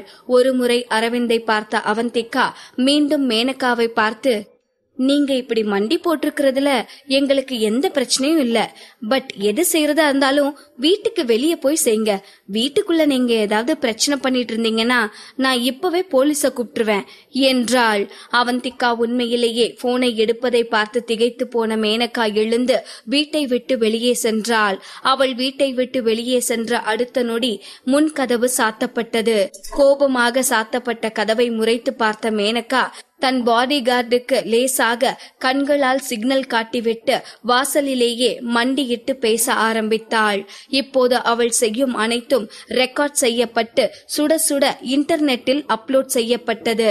இதுபோல் ராஜேந்திரன் குடும்பம் தொடர்பான வீடியோ என்றால் அது இன்டர்நெட்டில் வைரலாகவே பரவும். அதுவும் இதில் அரவிந்த் சம்பந்தப்பட்டிருக்கிறான் என்றால் சொல்லவே வேண்டாம், ரெஸ்பான்ஸ் நன்றாகவே இருக்கும். மேனகாவிற்கு தான் அவமானப்படுவதை குறித்தெல்லாம் வருத்தமில்லை. அர்ஜுனும் நயானாவும் அவர்களது திருமணத்தை ரெஜிஸ்டர் செய்ததிலிருந்தே அர்ஜுன் கொஞ்சம் கொஞ்சமாக மாதவியின் பக்கம் சாய்வது போல் மேனகாவிற்கு தோன்ற ஆரம்பித்தது. அதனால் ஏதாவது செய்து மீண்டும் அர்ஜுனை தன் பக்கம் இழுக்க வேண்டும் என்று மேனகா நினைத்து கொண்டிருந்த போதுதான் அவளுக்கு இந்த ஐடியா சிக்கியது. இந்த வீடியோவை வைத்தே அர்ஜுனிடம் அவனது அம்மா எவ்வளவு மனசாட்சி அற்றவளாக இருக்கிறாள் என்பதையும், அதே நேரத்தில் அர்ஜுனின் நன்மைக்காக தான் எவ்வளவு மோசமான சங்கடங்களையும் தாங்கிக் கொள்வேன் என்பதையும் அவனிடம் நிரூபித்து விடலாம் என்று நினைத்திருந்தாள். அனைத்தும் அவள் திட்டப்படி நன்றாகவே நடக்க ஆரம்பித்தது. இன்டர்நெட்டிலும் அவள் பதிவிட்டிருந்த வீடியோவை ஒரு சிலர் பார்க்க ஆரம்பித்திருந்தனர். பாகம் 410. மேனகாவின் திட்டப்படி அவள் மாதவியின் வீட்டு வாசலில் மண்டியிட்டு மன்னிப்பு கேட்டுக் கொண்டிருக்கும் வீடியோ இன்டர்நெட்டில் வெளியிடப்பட்டது. அடுத்த நொடி ராஜேந்திரனிடமிருந்து அர்ஜுனுக்கு கால் போனது. அந்த நேரம் அர்ஜுன் நயானாவோடும் அவளது பெற்றோரோடும் ஹோட்டலில் மதிய உணவு சாப்பிட்டுக் கொண்டிருந்தான். சாப்பிட்டு முடித்ததும் அவர்களது திருமணத்திற்கான ஆடைகளை போட்டு பார்க்க செல்லலாம் என்று திட்டம் போட்டிருந்தனர். இப்போது ராஜேந்திரனிடமிருந்து போன் வரவும், இப்ப என்ன பிரச்சனை வந்திருக்கோ என்று முகம் சுளித்துக் கொண்டேதான் போனை அட்டெண்ட் செய்தான் அர்ஜுன். அவன் நினைத்ததில் தவறில்லை. போனை அவன் காதில் வைத்ததுமே அந்த பக்கமிருந்து ராஜேந்திரனின் கோபமான குரல்தான் கேட்டது. டே அர்ஜுன், இப்பவே இன்டர்நெட்ல பாரு. இந்த டைம் உங்க அம்மா ரொம்பவே எல்லை மீறி போயிட்டா. அவ எப்படி மேனகாவை இப்படியெல்லாம் அசிங்கப்படுத்தலாம்? என்ன வேணும்னாலும் பிரச்சனையா இருக்கட்டுமே, அவ ஏன் மேனகா கிட்ட இப்படி நடந்துக்கிறா? என்னதான் இருந்தாலும் மேனகா தான் உன்னை வளர்த்திருக்கா. என் மேல கோபம் இருந்தா அதை என் மேல காட்ட வேண்டிதானே?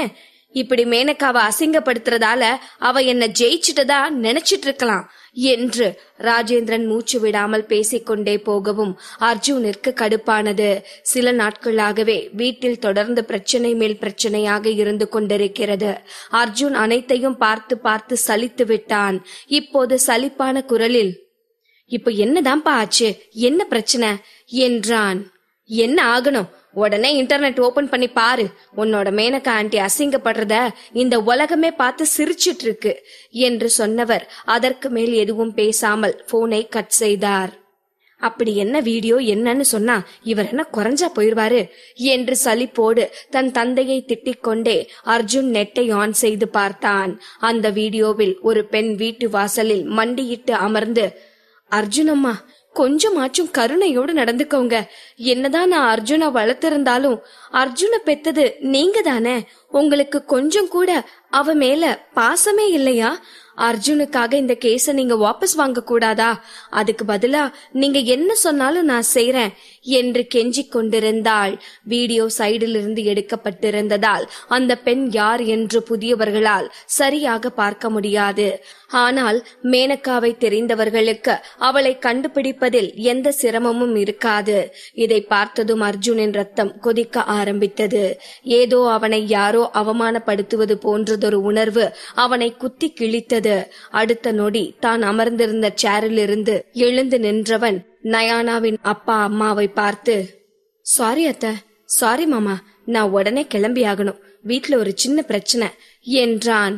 சரிப்பா, அதனால ஒன்னும் பிரச்சனை இல்ல, பார்த்து போயிட்டு வா என்று அவர்கள் சொன்னதும் அர்ஜுன் அதற்கு மேல் தாமதிக்காமல் வேகமாக அந்த இடத்தை விட்டு சென்றான். அவன் முகபாவத்திலிருந்தே ஏதோ தவறாக இருக்கிறது என்பதை புரிந்து கொண்ட நயானா, அப்பா அம்மா, நானும் அவர் கூட போயிட்டு வரேன் என்று சொல்லிவிட்டு ஓட்டமும் நடையுமாக அர்ஜுனை பின்தொடர்ந்து சென்றாள். அர்ஜுன் காரின் அருகில் சென்றதும் அவனது கையை பிடித்தவள், அர்ஜுன், நானும் உங்க கூட வரேன் என்றாள். ஒருமுறை அவளை நிமிர்ந்து பார்த்த அர்ஜுன் எதுவும் சொல்லாமல் சரி என்று தலையசைத்தான். ஏனோ இப்போதெல்லாம் அவனுக்கு நயானா அருகில் இருப்பது ஒரு பெரும் ஆறுதலாக இருந்தது. அவள் பார்ப்பதற்கு பலகீனமானவளாக தெரிந்தாலும் அவளது சிந்தனைகளும் யோசனைகளும் அவனுக்கு நம்பிக்கை அளிப்பதாகவும் தெளிவாக ஒரு முடிவெடுக்க வைப்பதாகவும் இருந்தது. காருக்குள் அமர்ந்த நயானா என்ன பிரச்சனை என்பதை அர்ஜுனிடமிருந்து கேட்டு தெரிந்து கொண்டாள். அதை கேட்டதுமே இந்த மேனகா ஏதோ பிரச்சனை செய்திருக்கிறாள் என்பது தெளிவாக புரிந்தது. ஆனால் பாவம், இவ்வளவு பெரிதாக வளர்ந்த பின்பும் கூட எது சரி எது பொய், யார் உண்மை யார் போலி என்பதை புரிந்து கொள்ளும் மனப்பக்குவம் அர்ஜுனிற்கு இல்லை. நான் என்ன பண்றது நயானா, ஒரு பக்கம் என்ன பெத்த அம்மா, ஒரு பக்கம் என்ன வளர்த்த அம்மா. ஆனா பாரு, ரெண்டு பேருமே ரொம்பவே வித்தியாசமானவங்களா இருக்காங்க. என்ன பெத்தவங்களுக்கு என் மேல ஒரு துளி அக்கறை கூட இல்ல. ஆனா என்ன வளர்த்த அம்மா எனக்காக எந்த எல்லைக்கும் போக தயாரா இருக்காங்க. ஒரு சில நேரம் மேனகா ஆண்டி தான் என்னோட உண்மையான அம்மான்னு தோணுது என்றான். உண்மையில் அவனது முட்டாள்தனத்தை நினைத்து நயானா திகைத்துத்தான் போனாள். ஒரு நொடி அமைதியாக இருந்தவள் பின் அர்ஜுனின் கையை பிடித்து, ஒன்னும் பதட்டப்படாதீங்க அர்ஜுன், நான் உங்க கூட இருக்கேன் என்றாள். அவளே ஒரு குழந்தை போல்தான் இருந்தாள். அவளது சின்ன கைகளில்தான் எவ்வளவு மாயம் இருக்கிறது. நான் இருக்கிறேன் என்று அவள் சொல்லும் வார்த்தையில்தான் எவ்வளவு பலம் இருக்கிறது. அவள் அவனோடு சேர்ந்து என்ன செய்வாள்? அவனை யாராவது அடிக்க வந்தால் அவளால் தடுக்க முடியுமா? என்ன செய்ய முடியும் இந்த சிறிய உருவத்தால்? அவள் ஒன்றும் செய்ய தேவையில்லை. அவளது வார்த்தைகள் அர்ஜுனை அனைத்தையும் செய்ய வைக்கும். இதுவரை கோபமாக நிதானமின்றி இருந்த அர்ஜுன் இப்போது நயானாவின் வார்த்தைகளில் கொஞ்சம் நிதானத்திற்கு வந்தான். அவன் முகத்தை பார்த்து அவனது மனதை படித்த நயானா மென்மையான குரலில், ஆமா அர்ஜுன், மேனகா ஆண்டி அத்தை வீட்டு முன்ன என்ன பண்றாங்க என்றாள். அவங்க அப்பா செஞ்ச தப்புக்காக மன்னிப்பு கேட்க போனாங்க என்று அர்ஜுன் சொல்லவும், ஓ என்று மட்டும் அதை அமைதியாக கேட்டுக்கொண்ட நயானா சிறிது நேர மௌனத்திற்கு பின், அர்ஜுன், அத்தையே மாமாவுக்கு டிவோர்ஸ் கொடுத்துட்டு எதுவுமே இல்லாம வீட்டை விட்டு போனாங்க. மேனகா ஆண்டிக்கும் மாமாவுக்கும் தப்பான உறவு இருக்குன்னு சந்தேகப்பட்டு வீட்டை விட்டு போனாங்களா என்றாள். அர்ஜுனின் கைகள் முறுக்கேறியது. அதெல்லாம் ஒண்ணும் இல்ல, அது ஒரு காரணம்தான், அவ்வளவுதான் என்றான். ஓ என்று அமைதியாக கேட்டுக்கொண்ட நயானா சிறிது நேர அமைதிக்கு பின், ஆனா அர்ஜுன், கடைசியில மாமாவும் மேனகா ஆண்டியும் கல்யாணம் பண்ணிக்கிட்டாங்க தானே என்றாள். அவள் என்ன சொல்ல வருகிறாள் என்பதை அர்ஜுனால் புரிந்து கொள்ள முடியவில்லை. ஆனால் அவனுக்கு கட்டுப்படுத்த முடியாத கோபம் வந்தது. சட்டென பிரேக் போட்டு காரை நிறுத்தியவன் நயானாவை முறைத்து பார்த்து, நீ என்ன சொல்ல வர என்றான் கோபமாக. வேகமாக தலையசைத்த நயானா, அதுனா அர்ஜுன், நான் எதுவும் தப்பா சொல்லல, நான் சும்மா தெரிஞ்சுக்கத்தான் கேட்டேன். உங்க குடும்பத்துல என்ன நடந்துச்சுன்னு எனக்கு தெரியாதுல்ல, அதான் நான் அங்க வர்றதுக்கு முன்ன எல்லாம் தெரிஞ்சுக்கலான்னு கேட்டேன் என்றாள். அவள் முகம் புலியை பார்த்து நடுங்கும் குட்டி முயலின் முகம் போல் இருந்தது. ஏனோ அர்ஜுனால் அவள் மீது கோபமாக இருக்க முடியவில்லை. அத்தோடு அவள் கேட்பதில் ஒன்றும் தவறில்லையே. இனி அவளும் அவனது குடும்பத்தில் ஒரு அங்கம்தான். அப்படி இருக்கும்போது அவளும் அனைத்து விஷயங்களையும் தெரிந்து கொள்ள வேண்டும் என்று நினைத்தவன் அமைதியாக மீண்டும் காரை ஸ்டார்ட் செய்தான். சிறிது நேரம் எதுவும் பேசாமல் வந்தவன் தன் தொண்டையை செருமிக் கொண்டு, ஆக்சுவலா அம்மா சட்டுன்னு அப்பா கிட்ட டிவோர்ஸ் வாங்கிட்டு அரவிந்தா அவங்களோட கூட்டிட்டு வீட்டை விட்டு வெளியே போயிட்டாங்க. சோ உண்மையிலேயே வீட்டுல என்ன நடந்துச்சுன்னு எனக்கும் தெரியாது என்றான். முன்பு அவனது கோபத்தை பார்த்து பயந்து தலையை குனிந்து கொண்டிருந்த நயானா இப்போது நிமிர்ந்து அவன் கதையை கேட்க ஆரம்பித்தாள். அம்மா வீட்டை விட்டு போனப்போ நான் வெளிநாட்டுல படிச்சிட்டு இருந்தேன். நான் திரும்பி இந்தியா வந்தப்போ அம்மாவுக்கும் சிரஞ்சீவியோட அப்பாவுக்கும் கள்ள தொடர்பு இருந்துச்சு. அதனாலதான் அவங்க டிவோர்ஸ் வாங்கிட்டு போயிட்டாங்கன்னு சொன்னாரு. அது எல்லாத்தோட அம்மா டிவோர்ஸ் வாங்கிட்டு போகும்போது ஒரு பைசா கூட அப்பா கிட்ட ஜீவனாம்சம் வாங்கிட்டு போகல. அவங்களுக்குள்ள ஒரு குற்ற உணர்ச்சி இருந்ததாலதான் அப்படி எதுவும் வாங்காம போனாங்க என்று சொன்னவன் ஒரு நொடி அமைதிக்கு பின், அதுக்கப்புறம் நான் அம்மா கிட்ட போய் எதனால அவங்க டிவோர்ஸ் வாங்கிட்டு போனாங்கன்னு கேட்டேன். அப்பாவுக்கும் மேனகா ஆண்டிக்கும் கள்ள தொடர்பு இருந்ததாவும் அத கண்டுபிடிச்சதால தான் டிவோர்ஸ் வாங்கிட்டு வீட்டை விட்டு வந்ததாவும் அம்மா சொன்னாங்க என்றான். ஓ, அப்ப ரெண்டு பக்கமும் ஒவ்வொரு கதை சொல்லிருக்காங்க. ஆனா அர்ஜுன், எதனால நீங்க உங்க அம்மா சொன்னதை நம்பாம அப்பா சொன்னதை நம்புனீங்க என்றாள் நயானா. ஒரு பெருமூச்சு விட்ட அர்ஜுன், அது நான் கேக்கும்போது அம்மா கிட்ட அவ்வளவு தடுமாற்றம் இருந்துச்சு. உண்மைய சொல்ற யாரும் இவ்ளோ தடுமாற மாட்டாங்க. அத்தோட அப்படியே அப்பாவுக்கு ஒரு கள்ள உறவு இருக்குன்னு தெரிஞ்சிருந்தாலும் அவங்க ப்ராப்பரா டிவோர்ஸ் வாங்கிட்டு அவங்களுக்கு தேவையான ஜீவனாம்சத்தையும் வாங்கிட்டு போயிருக்கலாம்ல. ஆனா அம்மா அவசர அவசரமா வீட்டை விட்டு போயிருக்காங்க. அது மட்டும் இல்லாம நான் எல்லார்கிட்டையும் விசாரிச்சு பார்த்தேன். அப்பாவுக்கும் மேனகா ஆண்டிக்கும் நடுவுல எந்த விதமான உறவும் இல்ல. அவங்களுக்குள்ள சாதாரண ஓனர் செக்ரட்டரி உறவு தான் இருந்துச்சுன்னு எல்லாரும் சொன்னாங்க. ஆனா அம்மாவும் சிரஞ்சீவியோட அப்பாவும் சீக்கிரட்டா சந்திச்சுக்கிறத நிறைய பேர் பார்த்திருக்காங்க என்றான் கோபமாக. சீக்ரெட் என்ற வார்த்தையை அர்ஜுன் அழுத்தி சொல்லியதிலிருந்து அவன் எதை சொல்ல வருகிறான் என்பது நயானாவிற்கு நன்றாகவே புரிந்தது. நயானா அமைதியாக இருக்கவும் சிறிது நேரம் எதுவும் பேசாமல் இருந்த அர்ஜுன் தன் உதட்டை அழுந்த கடித்து கொண்டு பேச ஆரம்பித்தான். அம்மாவும் சிரஞ்சீவியோட அப்பாவும் சின்ன வயசுல இருந்தே காதலிச்சிருக்காங்க. ஆனா ஏதோ காரணத்தால அம்மா அப்பாவை கல்யாணம் பண்ணிக்க வேண்டிய சூழ்நிலை ஆகிருச்சு. நான் சின்ன வயசா இருக்கும் போதே அம்மா எங்களை விட்டுட்டு சிரஞ்சீவியோட அப்பா கூட போயிருவாங்கன்னு பயமா இருக்குன்னு அப்பா அடிக்கடி சொல்லிட்டே இருப்பாரு.